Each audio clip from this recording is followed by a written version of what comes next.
Bienvenido a Palabras de Vida Eterna, donde estudiaremos juntos la palabra de Dios.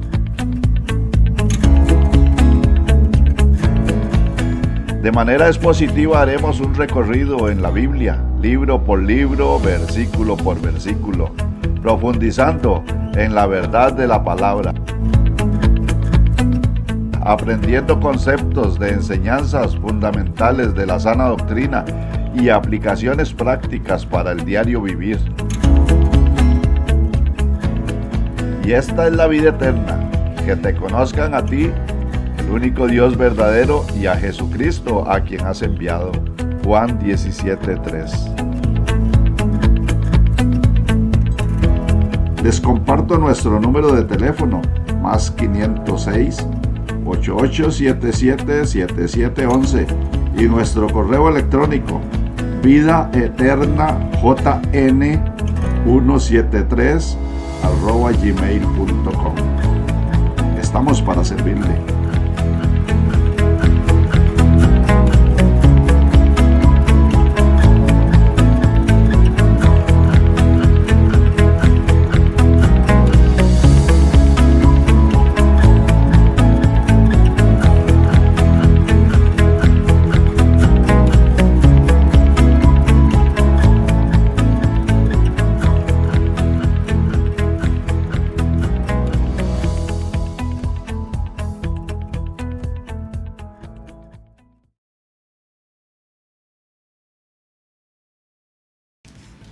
Muy bien, bueno, gracias a Dios estamos de nuevo aquí con ustedes en un programa más aquí en Palabras de Vida Eterna. Hoy teniendo, un precioso final de día, ¿verdad? Con una luna espectacular, Osquitar. Excelente, precioso, bendito sea Dios por la gloria de las cosas que Él hace para mostrar su nombre, ¿verdad? Sí, exactamente. Los cielos cuentan su gloria, dice la Biblia. Exactamente. Y bueno, nosotros estamos muy contentos de poder estar acá nuevamente con ustedes en un programa más de Palabras de Vida Eterna, donde, como vimos en la semana pasada en el programa de introducción, que estaremos haciendo un estudio expositivo de los libros de la Biblia, y el deseo de nosotros es que usted aprenda en conocimiento, pero también crezca en madurez espiritual. Y bueno, muy contentos por iniciar este tiempo, y sobre todo empezando con el Evangelio de Juan, que es un evangelio de verdad muy rico en enseñanza y mucha profundidad, pero también con un propósito muy muy especial, ¿verdad? Que es que al ver las palabras del Señor Jesús que están plasmadas en este libro, pues creamos en Él, creamos en Jesús, creamos que Él es el Hijo de Dios, y que para que creyendo, como dice Juan 20:31, tengamos vida en su nombre. Así que bueno, vamos a ir desarrollando este programa al tiempo de Dios. De verdad que queremos ser lo suficientemente sabios para saber cuándo detenernos, cuándo avanzar, para que a la misma vez el libro no se haga muy largo, porque en realidad nunca terminaríamos, ¿verdad, sí, Oscar? Correcto, de sacar las profundidades de este libro. Sí, lo que queremos es que las personas aprendan, que aquí juntos, como un par de amigos que estudian la Biblia, también usted pueda compartir con nosotros y animarse. Ojalá se le despierte este deseo por estudiar la palabra de Dios, porque ella cambia la vida. Sí, no, y eso es lo que decíamos. Ahora, no queremos que este programa sea simplemente un programa que usted escuche, porque tenemos el deseo que este programa sea un programa también en el que usted pueda escribirnos, hacernos comentarios, incluso preguntas que son muy importantes. Ahora, usted se pregunta, ¿cómo puede hacerlo? Bueno, tenemos el número telefónico habilitado para que usted nos pueda escribir por medio del WhatsApp. Usted nos puede escribir al más 506, que es el código de país, y esto es por si usted se encuentra en cualquier otra parte del mundo, y el número telefónico, que es 8877-7711. Le repito, más 506 8877-7711. También tenemos el correo electrónico habilitado, que usted lo escucha ahí en la introducción del programa, que es vidaeternajn173@gmail.com. vidaeternajn173@gmail.com. También recordarle que estamos sonando principalmente en Sígueme Radio, que nos encuentra en línea ahí. Usted ingresa ahí en su teléfono, ingresa en su buscador en línea y pone Sígueme Radio y nos encontrará. Pero también ahora, estrenando con este programa también la plataforma en vivo de Facebook Live, ¿verdad? Que es Facebook en vivo. Y recordarles que también tenemos nuestro canal de YouTube habilitado, que es Sígueme CR. Ahí encontrará este y otros programas que tenemos para usted, que también esperamos sea sea de bendición para su vida. El propósito de que el programa esté en YouTube es para que usted también pueda estudiarlo de manera más tranquila, pueda pausar el video, pueda retroceder, adelantar, buscar versículos, o incluso si tiene alguna duda de algo que no entendió muy claro, poder volver a repetirlo. Así que búsquenos ahí en Sígueme CR en el canal de YouTube para que usted también pueda ver y estar al día con estos programas. Por favor, dele like al canal, suscríbase y dele un clic a la campanita para que también cuando este programa sea subido usted lo pueda recibir ahí y estar al día con nosotros en el estudio. Oscar, creo que también muy importante, me gustaría mencionar algunas de las personas que nos escribieron la semana pasada, que de verdad también nos alegra, ¿verdad? Como por ejemplo nos escribió Alejandra Obando, ¿verdad? Que nos comentó ahí, ¿verdad? También nos escribió Ana Yancy, ¿verdad? Diego Calvo, que también es un hermano en la fe allá en Limón, ¿verdad? Un saludo a la iglesia que está allá en Limón también, ¿verdad? Y nos escribieron así más personas, ¿verdad? Conocidos y cercanos, que estamos muy contentos de que de verdad puedan también disfrutar de este programa, estudiar de este programa. Así que mi consejo, como siempre, Oscar, es la Biblia abierta, papel y lápiz, y ponernos a estudiar y a profundizar en la palabra de Dios. Oscar, ¿qué le parece si podemos tener un breve repaso de lo que vimos la semana pasada para que también las personas puedan ponerse un poquito más al día de cómo vamos? Claro que sí. Si usted no estuvo la vez pasada o hoy quiere repasar, lo que vamos a hacer es dar un contexto de lo que hicimos. En realidad estamos estudiando el libro de Juan, el Evangelio de Juan propiamente. Respecto a Juan, sabemos que es autor del Evangelio, de 3 cartas más y del Apocalipsis. La autoría de Juan ha sido cuestionada por básicamente la alta crítica, pero no por aquellos creyentes que han sido fieles a través de los años, incluso lo que se llamó los padres de la iglesia. Ellos que tuvieron una relación cercana con él, identificaron a él como autor. Incluso el mismo libro, y recuerden lo que aprendimos la vez pasada, la Biblia es el mejor diccionario, es el mejor comentario de la propia Biblia. Entonces, escudriñando la escritura, puedes encontrar que Juan es el autor. Ahora, hablando del autor, hay algunas características que quisiéramos recordar y que son muy valiosas. Juan, el apóstol del amor. Sí. Aquel hombre que era una belleza, todo el mundo lo quería, ¿verdad? Juan, como usted seguramente. El discípulo amado. El discípulo amado. Ahora, saben que no era así, ¿verdad? Sí. No era así, o sea, Juan tenía sus cosas. Y la primera lección es, estudiamos la Biblia para ser transformados. Y ese es el resumen de lo que vimos la vez pasada, antes de entrar al detalle. Y 3 cosas de Juan como autor. Primero, Juan, se dice que Juan era un hombre, vamos a decirlo para que no suene muy feo, él era un hombre severo. En una oportunidad, yendo a Samaria, los samaritanos, como viendo que ellos iban para Jerusalén, dijeron, aquí no hay posada. ¿Y qué dijo él?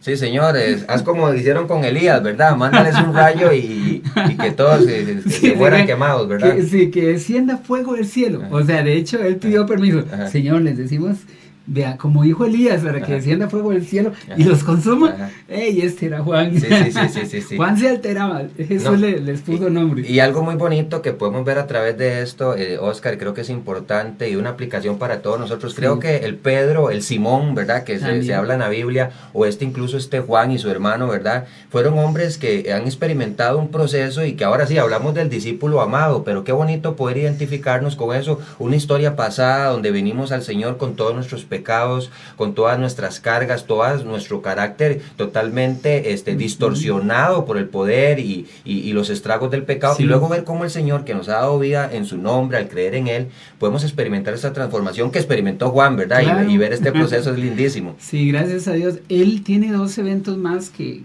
los repasamos. Uno, cuando él, tal vez en un acto, no de soberbia, pero sí de interés, le dice posiblemente habla con su mamá y le dice, habla con Jesús y dile que me siente uno a mi hermano Jacobo a la derecha y yo a la izquierda, o a la derecha o a la izquierda, en su reino, nada más. Cuando los otros discípulos lo oyeron, se enojaron. ¿Qué es ese deseo por ser el primero? A veces, para un hombre que luego dijo de la importancia de amar al prójimo en la entidad. Y luego hay otro muy interesante, Eddie, y que ojalá pueda ser de bendición a nuestros hermanos, y que es una de las razones por qué estamos aquí. Juan era sectario, digámoslo así.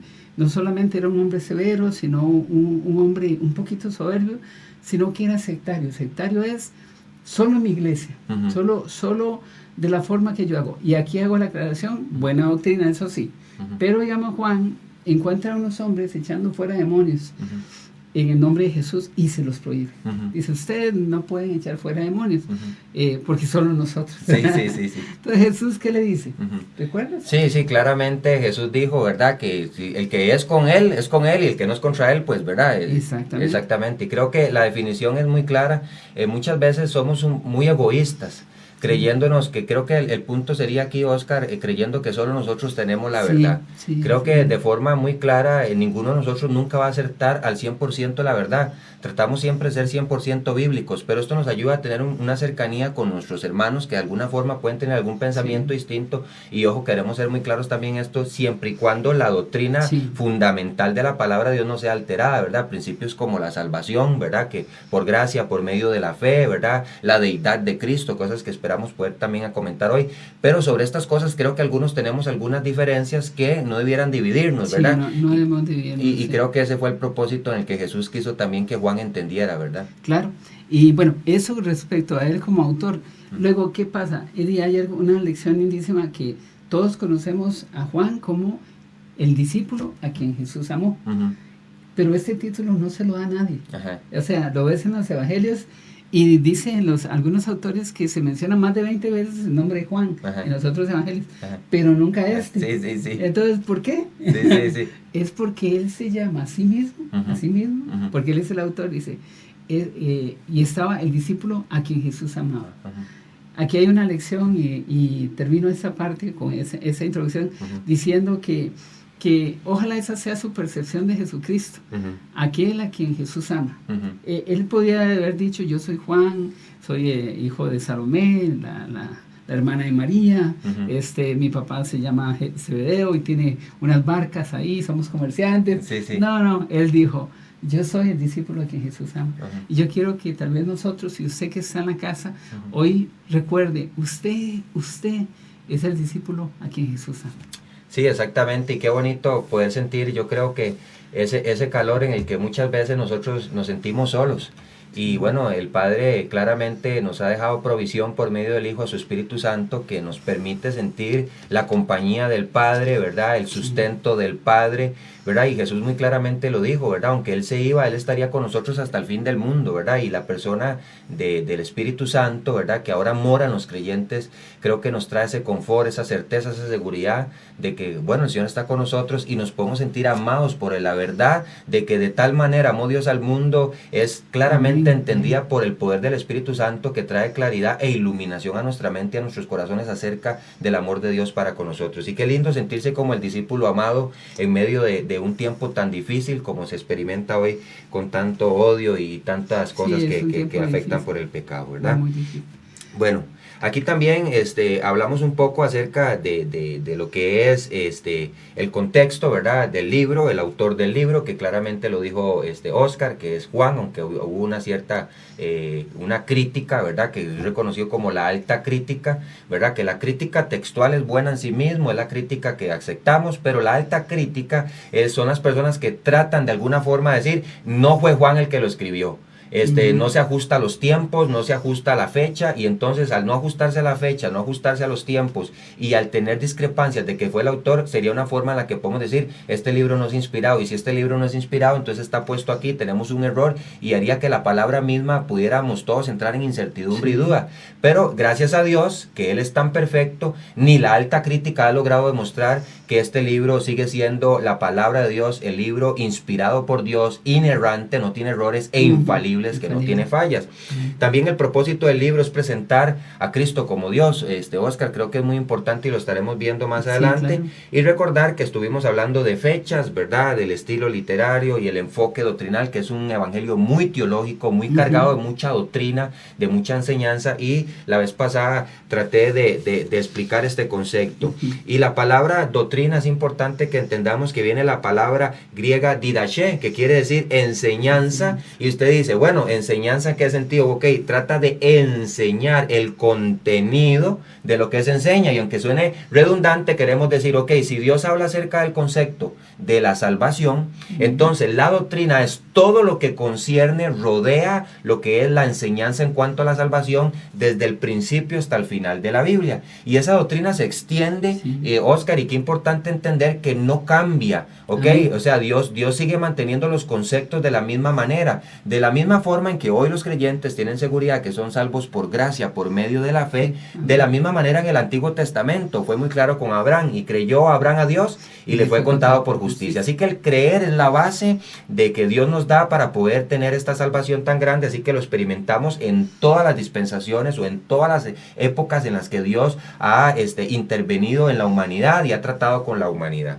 Esto es muy importante. Ahora, creo que también nosotros queremos que usted entienda, ¿verdad?, que vamos a seguir con el bosquejo que llevamos, que es muy importante para que usted tenga una estructura clara, sistematizada del Evangelio de Juan. Usted dice, ¿qué es eso de sistematizada, sistematización? Bueno, poner en orden. Eso es todo, ¿verdad? Entonces usted, oye, ¿qué es sistemática? Teología sistemática. Hablamos que teología es el conocimiento de Dios, y cuando hablamos de teología sistemática estamos hablando el conocimiento de Dios acomodado en un orden lógico que sea claramente entendible para el estudiante de la palabra de Dios. Así que en ese concepto vamos a ir explicando un poco el contenido, y esta parte es muy importante, Oscar, porque yo creo que las personas que quieren estudiar la Biblia deben de entender un punto que sirve para cualquier estudio, en cualquier libro. La pregunta es, Oscar, ¿cuántas veces deberíamos leer un libro de la Biblia? Híjole, perdón esa palabra, en Costa Rica se traduce como ¿y ahora qué hago? Sí. Bueno, para entender el contenido hay una referencia a un autor, un maestro que se llama Campbell Morgan. Él decía que cualquier maestro o pastor que vaya a enseñar un libro debería leerlo al menos 50 veces. Ajá. 50 veces. Ahora, otro pastor llamado Jeff Adams, él decía que quizás si tenemos el libro de Juan, o el libro de Primera de Juan, quizá no tengamos que leer, digamos, tantas veces el Evangelio de Juan como Primera de Juan, que tal vez es más fácil. Un autor que se llama John MacArthur, él recomienda que se lea, él decía, al menos por un mes, el libro cada día. La idea es llenar la mente y el corazón con el libro, para que entiendas de qué se trata el libro. Sí, y es importante, nosotros le llamamos a esto la lectura de ojo de pájaro. Y usted dice, ¿cómo lectura de ojo de pájaro? Bueno, si usted se imagina un ave, ¿verdad?, volando por los cielos, obviamente su vista es un panorama general. Cuando leemos el Evangelio una vez, tratamos de tener un panorama general de todo el Evangelio.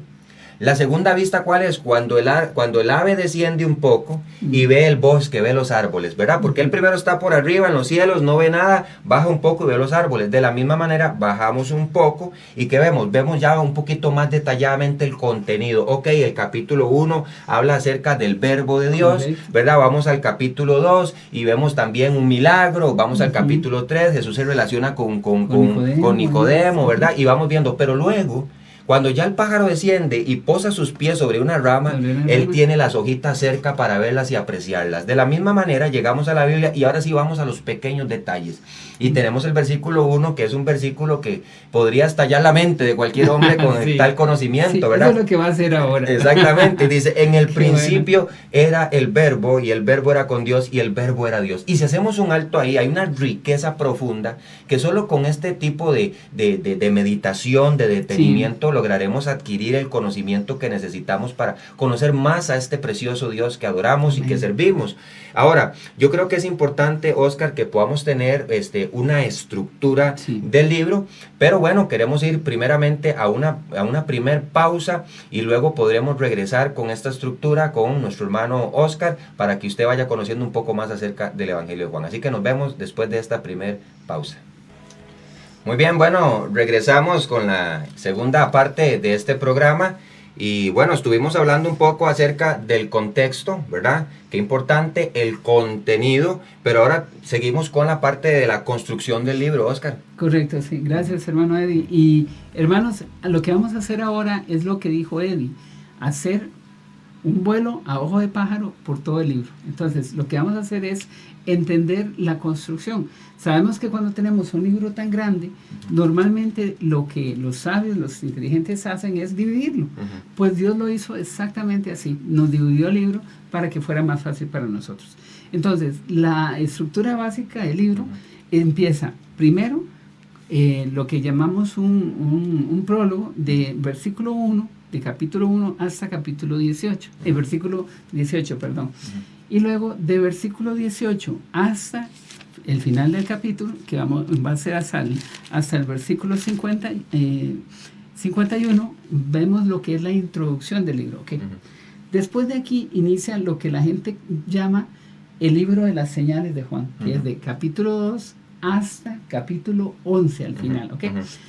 Aquí es algo increíble. Dios nos da el bosquejo. Y recordando lo que Jesús decía allá al final del libro, a través de Juan, ahí en el final del Evangelio, dice la Biblia que, volviendo otra vez a Juan capítulo 20, versículo 30 y 31, dice así, dice: hizo además Jesús muchas otras señales en presencia de sus discípulos, las cuales no están escritas en este libro. Dice, hay unas que sabemos que no.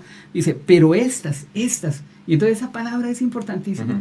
Quiere decir que hay unas seleccionadas, pero estas se han escrito para que creáis que Jesús es el Cristo, el Hijo de Dios, y para que creyendo tengáis vida en su nombre. Qué importante recalcar aquí, Oscar, en cuanto usted dijo, esta palabra es clave. Debemos recordar que en el estudio de la palabra de Dios, una regla importante de la hermenéutica, como hablamos la semana pasada, es importante recordar que cada palabra en la escritura importa. Amén. Cada frase en la escritura importa también. Así que si nosotros empezamos a hacer ese vuelo de pájaro, como un pájaro también reconoce las áreas, reconoce dónde hay para alimento y demás, así usted también tiene que ir marcando su Biblia y ir reconociendo esas palabras y esas frases claves, ¿verdad? Correcto, entonces vamos hacia eso. Tenemos entonces señales, y entonces vamos a entrar a esta primera etapa de señales.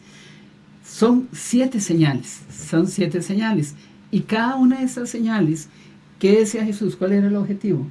Para conocerlo, y para que al conocerlo a Él como Dios, y creyendo tengamos vida en su nombre. Entonces, estas señales apuntan a la salvación. Entonces, vamos a ver que el apóstol Juan ha separado las señales. Las 3 primeras señales que vamos a ver hablan de la manera de cómo ocurre la salvación. Entonces, se las cito, y aquí es abuelo de ojo de pájaro. Juan capítulo 2 nos habla de las bodas de Caná. Esta es la primera señal. De hecho, él nos las marca. En versículo 11 dice, este principio de señales hizo Jesús en Caná de Galilea y manifestó su gloria, y sus discípulos creyeron en él. Solo para marcar la señal.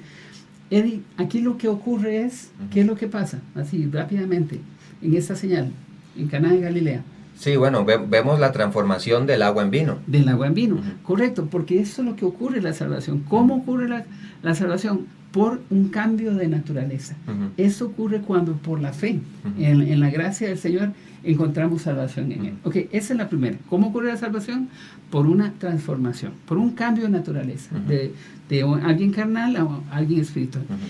La segunda señal nos habla acerca de un hombre, y eso está en Juan capítulo 4, versículo 43 hasta el versículo 54. Y vean que Jesús la marca, la señal, o Juan dice, esta segunda señal hizo Jesús cuando fue de Judea a Galilea.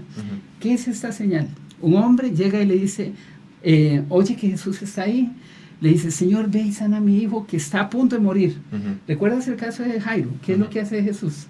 Sí, que resucita a su hija. Okay. Pues él deseaba que eso pasara con él, pero Jesús le dice, si no ves milagros, no crees. Pero no así, ¿verdad? Pero él dice, Señor, desciende. Entonces Jesús le dice, ve, tu hijo vive. Entonces, ¿qué actúa aquí? La palabra de Jesucristo y la fe del hombre. Y el hijo es sanado. Aquí pareciera que el personaje es el hijo, pero no, el personaje es el oficial que cree. Y qué bonito ver esta parte, Oscar, y muy importante entender, porque la palabra de Dios, como hablamos al principio, es toda una estructura bien ordenada, que no se contradice a sí misma, sino que Dios enlazó cada uno de los puntos de una manera en que la palabra de Dios se sostiene, ¿verdad? Como una estructura sólida, que no es derribada. Y en este caso, ¿verdad? La palabra de Dios dice que la fe es por el oír y el oír por la palabra de Dios. En este caso, la palabra que extiende Jesús, ¿verdad? Este hombre con fe cree en la palabra y vemos un milagro. Amén. De la misma manera es el milagro del nuevo nacimiento. Amén, amén. Al hombre escuchar la palabra de Dios y al poner su fe, pisteo, su confianza en la veracidad de la palabra de Dios, esta persona al creer en lo que Jesús dice puede participar de este nuevo nacimiento, amén, la nueva naturaleza, que es nacer de nuevo, perdón de pecados y vida eterna. Amén, así es. Y como ven, como dice Eddie, ocurre un conocimiento a partir de algo que conocemos, algo que desconocemos. Jesús es el gran maestro. Ok, y la tercera señal, Juan capítulo 5. Aquí sí no la marca, pero ocurre un hombre, está en un estanque, donde hay una falsa esperanza, ¿verdad? De que si se mueve el agua y tal vez voy, una esperanza vacía. Un día llega Jesús por ahí y le pregunta, ¿quieres ser sano? ¿Por qué a él? ¿Qué hizo él para merecerlo? Absolutamente nada. Nada. ¿Y cuál era la condición de él?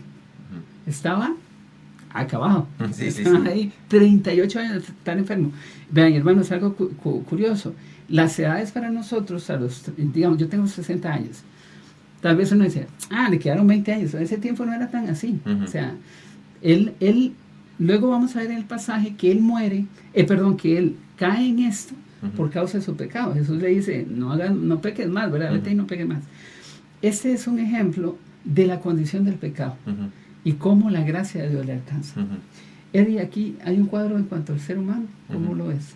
Claro, definitivamente. Creo que una de las cosas que usted mencionaba que son importantes entender, somos inmerecedores de la misma manera que ese hombre, totalmente incapacitados, ¿verdad? Esta persona, como dijo usted, una ilusión de poder ser sanado, y sabemos que aquí hay alguna profundidad también en este texto, porque eso lo vamos a ver más adelante, pero la incapacidad del hombre por ser salvo por sí mismo, ¿verdad? Si no fuese una obra hecha por medio del Señor, ¿verdad? Sí, amén. Él pone excusas buscando ayuda en otros, pero no, la gracia le alcanza. Ok, esas tres primeras señales nos hablan acerca de cómo ocurre la salvación, por una transformación, por medio de la fe y por la gracia. Ok, luego hay otra señal, la cuarta señal, que está en Juan capítulo 6. Esta nos habla de nuestra responsabilidad en cuanto a la salvación. Eddie, hay un montón de gente hambrienta. Un niño trae pan, como nosotros traemos el pan para compartir. Se lo da a Jesús. ¿Y Jesús qué hace? Empieza a dárselo a la gente. No, ¿verdad? Ya ahorita me regaña. Dice, ¿qué es esta otra doctrina? No, ¿qué hace? Se la da a los discípulos y los discípulos se lo dan a la multitud. Esta es nuestra responsabilidad en cuanto a la salvación. Tenemos el pan y lo repartimos. Eso es lo que está haciendo ahora Eddie. Y lo que estoy haciendo yo, por la gracia de Dios. Somos ese niño que lleva el pan a Jesús para que luego Él lo bendiga y lo multiplique. Y luego, en las manos ahora de ustedes, ahí en la casa, les toca repartir el pan. Sí, qué bonito entender esto, y muchas veces no comprendemos que hemos sido saciados para poder ayudar a otros que también están en saciedad. Y una frase que me gusta mucho que decía Charles Spurgeon es que nosotros somos un mendigo diciéndole a otro mendigo dónde encontró su pan. Y esa es la verdad, o sea, hemos recibido un evangelio por pura gracia. Es que la gracia de Dios, por eso la escritura dice la multiforme gracia de Dios, es inimaginable para nosotros, y esa gracia que se extendió a través de la persona de Jesucristo. Y aquí, bueno, Oscar, me pican las manos, los pies y el habla por decir esto, ¿verdad? Porque muchas veces hemos comprendido de una manera tan errada e ignorante la palabra gracia, y algunos pueden pensar que la gracia es la libertad para pecar, porque ahora como estamos bajo la gracia y no bajo la ley, tenemos libertad para poder pecar, pero es que realmente la gracia fue la manifestación de la persona de Jesucristo, que Él toma el lugar de nosotros en la cruz del Calvario. Él es el pan de vida que se entregó por nosotros para nosotros ser saciados. Y cuando tenemos ese concepto, Oscar, realmente apreciamos la salvación, amamos la salvación, cuidamos la salvación, pero sobre todo compartimos exactamente con otros. Ok, ahora ya entendemos cómo ocurre la salvación, por una transformación, por la fe y por la gracia, y tenemos ahora la responsabilidad, como dice esta señal, de compartir.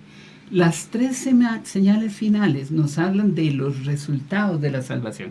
Entonces vamos a ver que ahí mismo, después de la alimentación de los 5,000, dice la Biblia, y aquí se los repaso tal vez por rápido, y tal vez usted me ubica el pasaje. Jesús les manda a los discípulos a cruzar el otro lado. Se levanta una tormenta.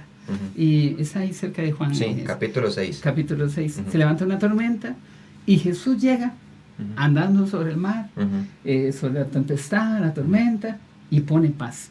Porque el primer resultado de la obra de Cristo en nuestra vida es paz.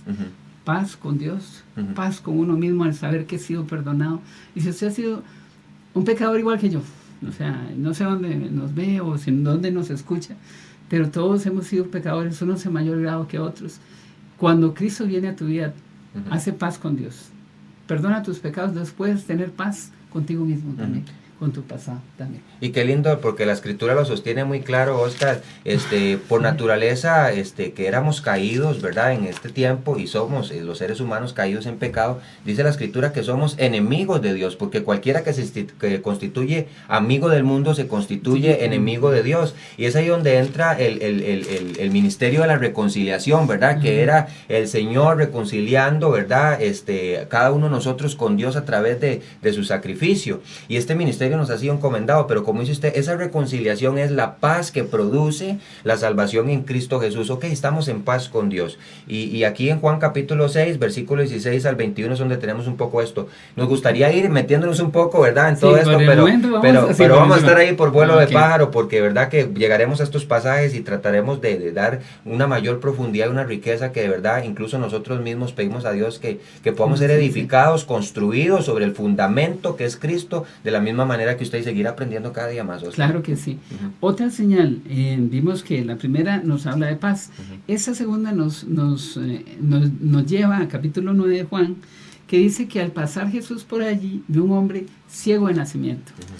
Es igual, aquí hay un cuadro precioso, pero lo que aquí Dios nos enseña es que la salvación trae como resultado visión espiritual. Una visión de un hombre que había nacido ciego. Usted y yo nacimos ciegos por nuestro pecado. Entonces, ¿qué hace Cristo? Llega y le sana, le transforma. Se va, él no sabe ni quién es, porque decía un pastor que yo amo mucho, y cuando joven lo escuchaba por la radio, Dardo Gruchet se llama, espero que esté vivo todavía, no sé. Él decía, la fe viene primero y el conocimiento después. Este hombre recibe sanidad, igual que el paralítico, reciben sanidad, pero no saben quién fue, porque el ciego de nacimiento no lo había visto. Hoy creemos en Cristo y conocemos poco, luego vamos conociendo más, pero el primer resultado en tu vida espiritual es que empiezas a ver.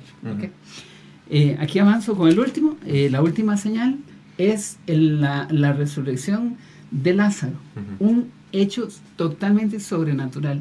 Ya lo de levantar dar vista a un ciego de nacimiento no se había visto nunca. Pero esto, y conocemos el contexto, 4 días de haber fallecido, ya de día, totalmente descompuesto, hay una reconstrucción celular completa, los fluidos fueron ajustados, el cerebro que pierde control después ¿cómo se llama? Del tercer día, el corazón que se detiene en el mismo momento, todo volvió a funcionar.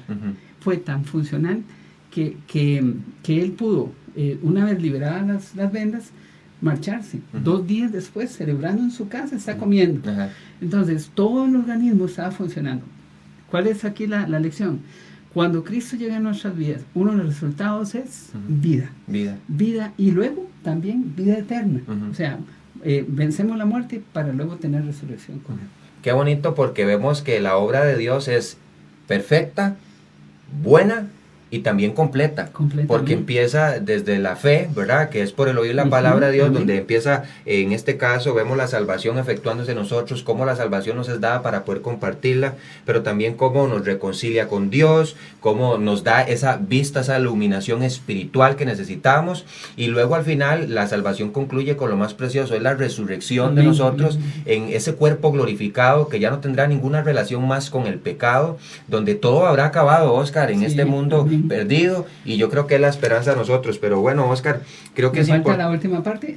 Sí, claro. Usted me guía para terminar básicamente la estructura del libro de capítulo 13, y vamos rápido aquí hasta capítulo 18, Jesús tiene una entrevista con sus discípulos, es algo muy íntimo, incluso mucho del desarrollo de este libro, de esa parte del libro que es la intimidad con Jesús, se ve en el ¿cómo era que decías? En el aposento alto. En el aposento alto. En el sí. aposento alto, ok.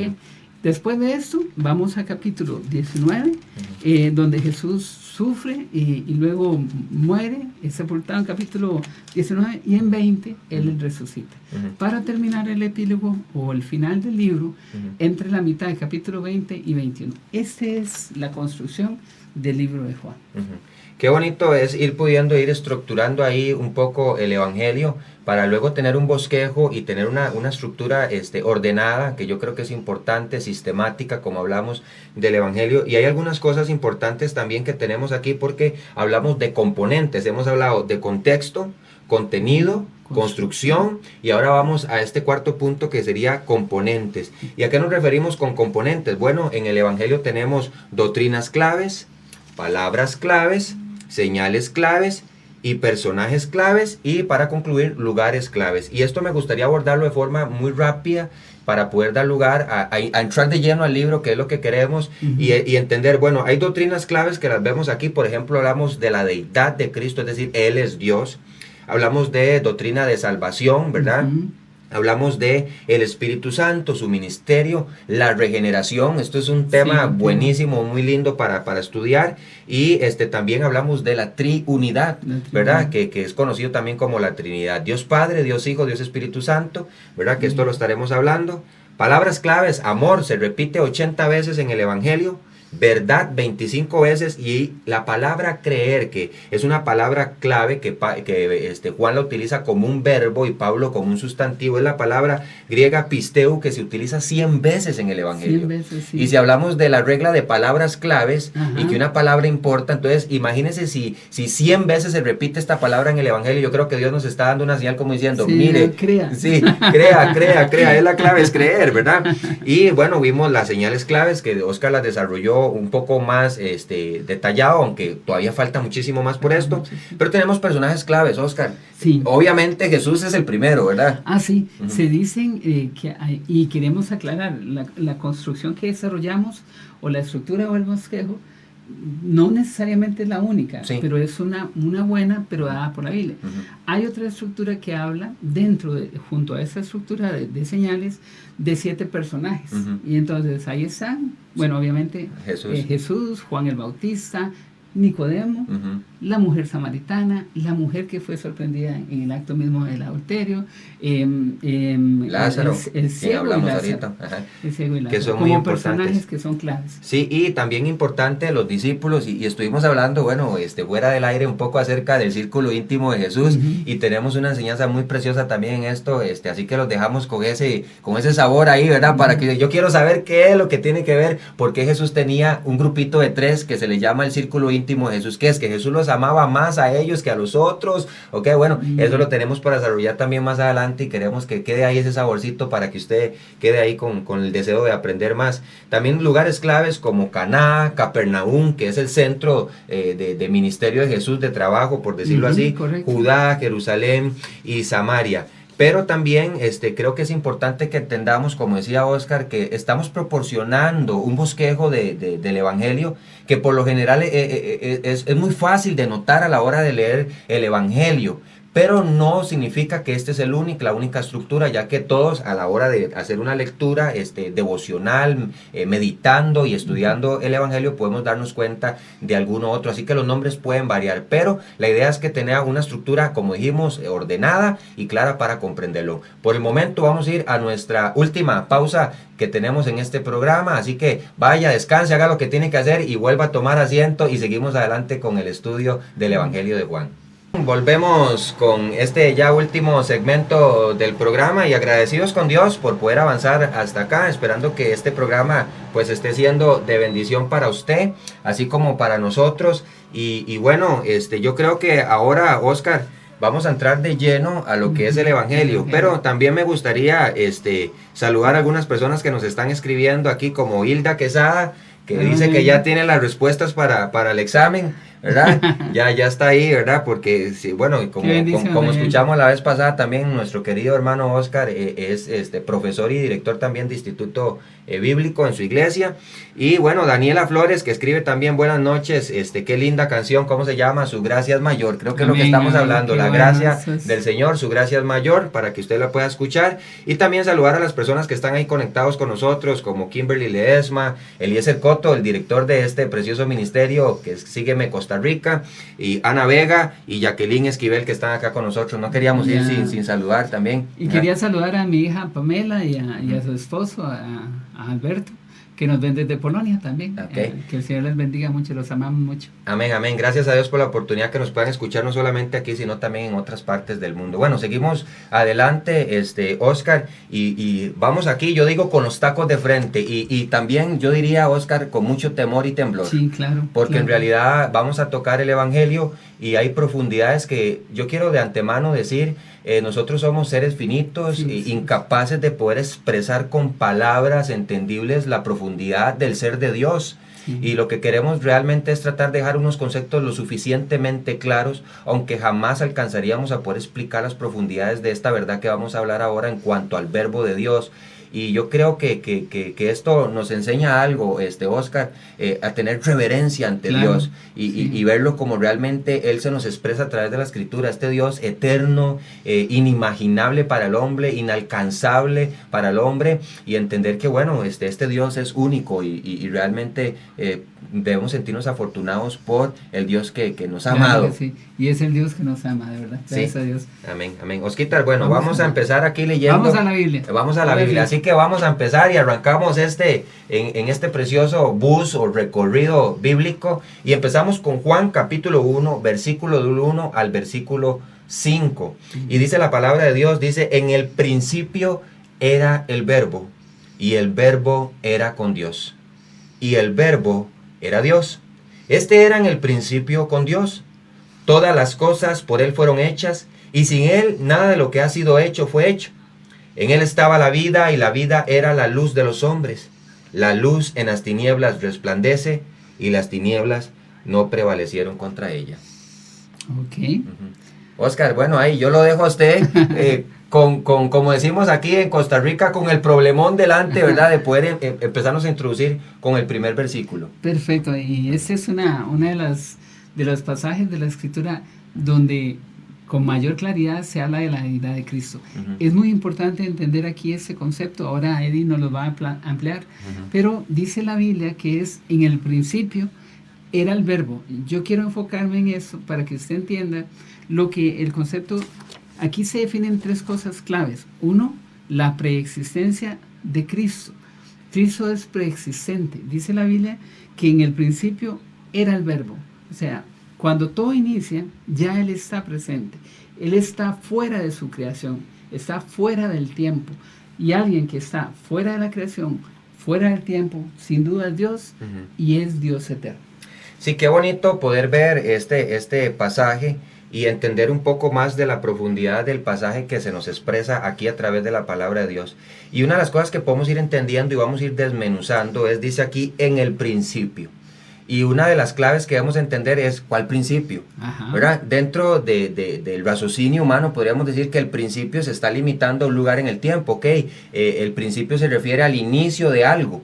Pero en realidad aquí la palabra utilizada que tenemos en griego es en argé, y argé no se refiere principalmente a un lugar en el tiempo específicamente ubicado, y quiero aquí que vayamos con pinzas, como se dice, ¿verdad? Tenemos una palabra griega que significa, o que realmente la palabra es cronos, que es la palabra que utilizamos para cronómetro. Pero cuando hablamos del cronos, nos estamos refiriendo a un lugar en el tiempo específico que da inicio del tiempo. Esto no sucede aquí en este lugar. Aquí estamos hablando de el principio o el origen de toda cosa que haya existido. Es decir, antes de que hubiera algo creado, era el verbo. Así que estamos hablando de que en el principio no se refiere, cuando fueron creadas todas las cosas, porque Génesis capítulo 1 y versículo 1 dice, en el principio creó Dios los cielos y la tierra. Ahora, es importante identificar que estas dos palabras tienen muchas similitudes y muchos propósitos en conjuntos, pero no estamos hablando de que el verbo tuvo un origen de creación, porque más adelante explicaremos y vamos a entrar de una vez con esto. El verbo es Jesús, y vamos a explicar por qué el verbo es Jesús y dónde en el mismo evangelio encontramos que el verbo es Jesús. Pero cuando hablamos del principio del verbo, no estamos hablando que él tiene un principio en el cual él empezó a existir, no. Hablamos de el origen del verbo es antes de que todo existiera, antes de que hubiera cualquier cosa creada. Él ya existía, Él es preexistente, Él es eterno. Y si hablamos de la eternidad, nadie podría determinar un tiempo, porque la eternidad no tiene ni pasado, ni presente, ni futuro, sino que es una línea de tiempo interminable e inagotable que no podríamos dimensionar. Eso es en primer lugar, Oscar. Y qué importante poder expresar aquí también la aclaración, dice, en el principio era el verbo. Y aquí yo creo que es importante que entendamos que el uso de la palabra es un pretérito imperfecto de indicativo. ¿Y qué quiere decir esto? Que se remonta en un lugar específico donde el origen del verbo, que ya sabemos es la eternidad, se mantiene en tiempo presente y futuro por toda la eternidad, valga la redundancia. Es como un presente continuo. Como un presente como continuo. Existes y exististe y existes para siempre. Ajá, y existirás. De ahí la importancia de que Cristo es preexistente, pero también que es autoexistente. O sea, la existencia de Cristo no depende de otros o de elementos, sino que depende de sí mismo. Eso es muy importante lo que estás explicando. Y creo que también lo hablaremos un poco, porque es un término que es un poco también sofisticado, podríamos decir, pero la palabra es la aceidad, y es algo que explicaremos, porque el verbo existe por sí mismo, de la misma manera que el Padre lo hace. Ahora, otro punto importante, ¿verdad? Y el verbo era con Dios. Y esto también es muy bonito, Oscar, poder verlo a la luz de la palabra de Dios, y que usted también pueda desarrollar un poco acerca de esto. Sí, esa es una de las verdades más hermosas que hay, que Jesús lo explica en Juan capítulo 17. Él dice, con aquella gloria que tuve contigo, antes que el mundo fuese. Solo quiero que imaginen la cara de los apóstoles, ¿verdad? Sí. Cuando él ora así. Eso habla de un concepto que se llama la coexistencia con Dios. Hablamos de preexistencia, hablamos de coexistencia y de autoexistencia. Tal vez, hermano, las palabras que usamos ahorita buscan solamente fortalecer ese conocimiento de Dios. Sin embargo, lo más sencillo es solo significa que Cristo en sí mismo y con el Padre eran una unidad. Como él decía, el Padre y yo somos uno. Él tenía la misma gloria con el Padre.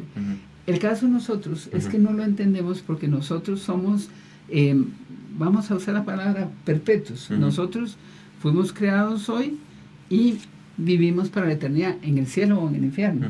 En cambio, Dios no tiene existencia pasada, sino es un continuo presente, y de ahí el maravilloso nombre de Dios, yo soy. Yo soy. Yo soy. Es lo que está diciendo aquí, es Cristo es el yo soy del Antiguo Testamento. Y tal vez puedes explicarles a ellos, hermano, el concepto de verbo. ¿Por qué Juan usa esta palabra? Sí, creo que ahí el uso es y hablaba de eso precisamente ahora con Oscar. ¿Por qué el verbo? Y yo creo que es la pregunta que más podría florecer en este caso, y bueno, el tiempo incluso nos aprieta acerca de esto, pero quiero que entendamos que el verbo en sí mismo es la traducción de la palabra, ¿verdad? Pero también de conocimiento, de enseñanza, o también podríamos hablar del concepto del verbo como aquello perteneciente en sí mismo, acerca de sí mismo. Y usted puede decir, ¿qué es todo eso? Bueno, quiero que queremos desarrollar esto en el siguiente programa, hablar por qué decimos que la palabra se hizo carne, entender que en el principio dijo Dios que Él iba a crear, en el principio creó Dios los cielos y la tierra, y lo hizo por orden de su palabra, la sabiduría de Dios, el conocimiento de Dios, la palabra de Dios, al transmitirse, y vamos a usar esto aquí, obviamente con palabras humanas, porque Dios es un ser, no tenemos tenemos una forma de Él, ¿verdad? Él es Sí. espíritu, ¿verdad? Tenemos que, esto se llama antropoformismo, que le damos formas humanas a cosas para poder tener un entendimiento. Dios con sus labios dio palabra y se hicieron todas las cosas, pero esta misma palabra que proviene del interior del conocimiento de Dios, esta palabra que ejerce la sabiduría, que es desde el interior y el conocimiento, que es Dios en sí mismo, ejerció las cosas por medio de la segunda persona. Ahora, yo creo que esto necesita y requiere más tiempo, pero lo vamos a estar hablando en el próximo programa, de seguro que sí, porque queremos desarrollarlo. Pero entender esto, el verbo, quien es Jesús, existe desde siempre. La preexistencia, hablamos de que la existencia del verbo es eterna. El verbo era con Dios, la palabra era pros, que quiere decir cara a cara, podríamos decirlo. Es el uso de una palabra que en este caso no tenemos un uso en español, pero es cabe, y que quiere decir como cara a cara. Pero luego describe, y el verbo era Dios, es decir, Jesús es Dios. Y yo creo que el tiempo nos ha acortado, pero esto lo explicaremos la próxima semana. Ya terminamos con introducción, bosquejos y demás, y así que empezaremos a desmenuzar estos pasajes de la Biblia de una forma más tranquila, más pausados, para que usted tenga un entendimiento claro de lo que estamos hablando, sin tampoco detenernos mucho para poder avanzar en el transcurso del Evangelio. Así que, Oscar, poder despedirnos también de nuestros oyentes. Claro que sí, hermano, y recuerde lo que Eddie mencionó, aquel verbo se hizo carne, y luego lo vamos a ver en detalle, pero habitó entre nosotros con un propósito, que usted y yo pudiéramos tener acceso al Padre. Él hizo el camino. Si esta noche usted no conoce a Cristo, no conoce de este Dios tan maravilloso, tan increíble, que todo lo hizo para su gloria, nos creó para que tuviéramos comunión con Él, y que esa comunión fuera por la eternidad, pero el pecado la rompió. Hoy pues usted puede decirle a Cristo que quiere que sea su Salvador, que restaure esta relación, y como lo vimos, por la fe, haber una transformación en su vida, y la gracia de Dios actuará para transformarla. Traerá paz, le dará a usted visión espiritual, y luego un cuerpo nuevo. Esa es nuestra responsabilidad y la compartimos. Así es. Bueno, gracias por estar con nosotros en un programa más, animándoles para que, bueno, se pueda reunir con nosotros la siguiente semana, si así Dios lo permite, y espere también la grabación de este programa, que será publicada en poco tiempo en YouTube. Les saluda Eddie Hernández nuevamente y se despide, y también Oscar Leitón, y de verdad que estamos muy agradecidos por su compañía en su programa Palabras de Vida Eterna. Así que nos vemos próximamente. Gracias. Gracias.